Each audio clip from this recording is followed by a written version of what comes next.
Отрывки из книги «Татар Рухы. Татарский дух». Очередной выпуск.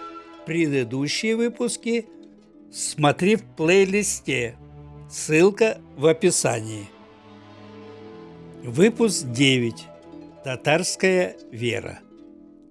Когда Хазрат Миргазис остался один, он достал из-под подушки книгу с диковинным названием «Верование древних японцев. Синтоизм, буддизм, дзен». Книга была написана по-русски. Хазрат приобрел ее вместе с компасом в книжной лавке на базаре Ташаяк.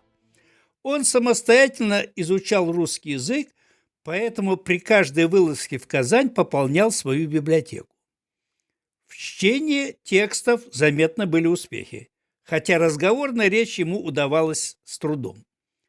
Хазрат прочитал уже почти всего Толстого, Тургенева, Достоевского, но книжки вот с таким замысловатым названием и сложным религиозно-философским текстом ему еще не попадались, и он решил проверить свои силы. К своему удивлению, Миргазис достаточно быстро разобрался в мудренной буддийской терминологии и составил для себя определенное представление об этом древнем восточном учении. Нет, Хазрат не собирался становиться Буддой и переходить в новую веру, но многое ему показалось в ней интересным и поучительным. Хазрата Миргазиза терзали и мучили его греховные размышления по поводу универсальности мусульманской религии. Не все обряды и обычаи ее, особенно те, что пришли в Эдель-Урал от арабских кочевников-бедуинов, душа и ум его принимали. Например, ношение женщинами паранджи. Он с трудом представлял, как местные барышни в таком наряде смогут ходить по торговым лавкам или посещать татарский театр. А очищение песком, возможно, в другой географической зоне, где мало воды, это вынужденная необходимость. Но нам-то это зачем? Или привычка есть руками. Так, дескать, ел сам пророк Мухаммад. И нужно во всем ему подражать. Но когда жил пророк и в какое время живем мы? Где-то в древних библейских книгах Миргазис вычитал, что правоверным яхудам, евреям, которые были от того же семитского племени, что и арабы, разрешалось вступать в интимную связь со своими супругами только через специальную дырочку на ночной рубахе женщины. Слава Аллаху, мусульмане до этого не дошли, но от многих арабских обычаев, которые ишаны и мулы старались привить на местной почве, разило такой же средневековой дикостью. Больше всего Хазрата угнетало то, что ему не с кем было поделиться своими сомнениями. Кому он мог поверить в свои тайные думы? Ну уж точно не матушке, которая, кроме того, как вкусно покормить и красиво одеть домочадцев, ни о чем другом и не помышляла. Может быть, Хазарбике? Миргазис ведь чувствовал, как она порывалась к нему всей своей пылкою душой. Он видел, что его жена умна, образована, начитана, но образованность ее была светская, а не религиозная. Хазрат боялся, что жена не поймет всех тонкостей его духовных переживаний. Заметим в скобках, что опасался зря. Возможно, если бы он открылся перед Хазарбекой, в их семье было бы больше гармонии и лада. Да и не в традициях мусульманских мужчин было делиться такими вещами с женщиной. Но об Ишане Ахмадии и Ахуне Исмаиле и вспоминать не стоит. Они точно подняли бы его на смех или объявили бы сумасшедшим. И так косо на него смотрят. Но как бы Миргазис не сомневался, нет, не в самой вере, а именно в ее обрядовой стороне.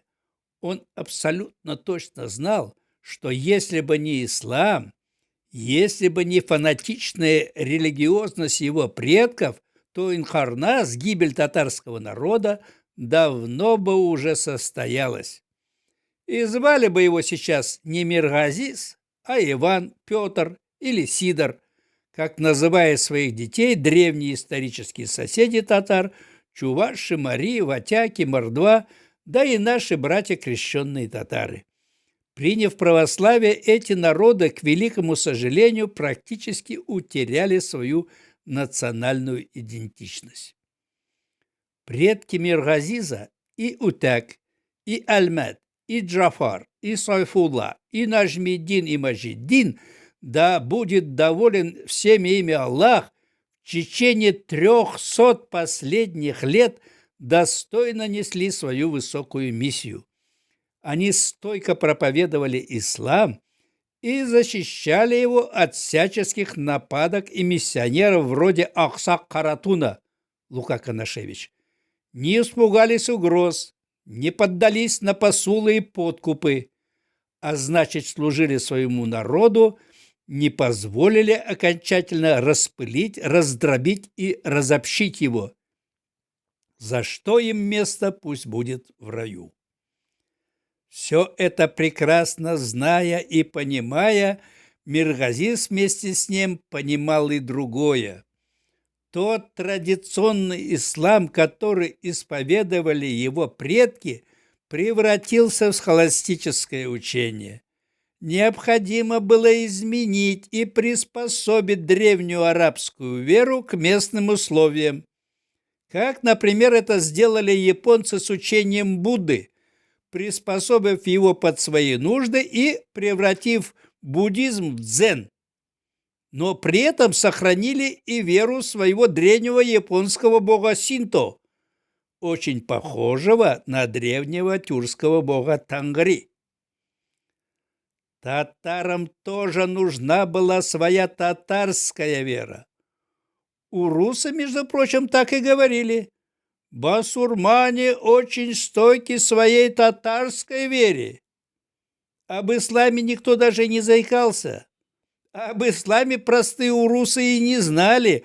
Они думали, что у татар всегда была и есть своя татарская вера. Миргазис видел, на какой трудный и скользкий путь реформирования ислама вступили ученые-богословы Утас Имени, Курсави, Марджани, Реза Фахриддин. Лишь бы хватило силы, ума и мужества осилить этот путь. Увы, татарам, в отличие от японцев, не хватило исторического времени. Революция 1917 года трагически оборвала исламскую реформацию. Через 70 лет, правда, задул ветер перемен, и исламская религия вновь была допущена в нашу жизнь. И новым реформаторам, которые пока, похоже, еще даже не родились, теперь предстоит весь путь пройти заново, от религиозной схоластики к живой татарской вере.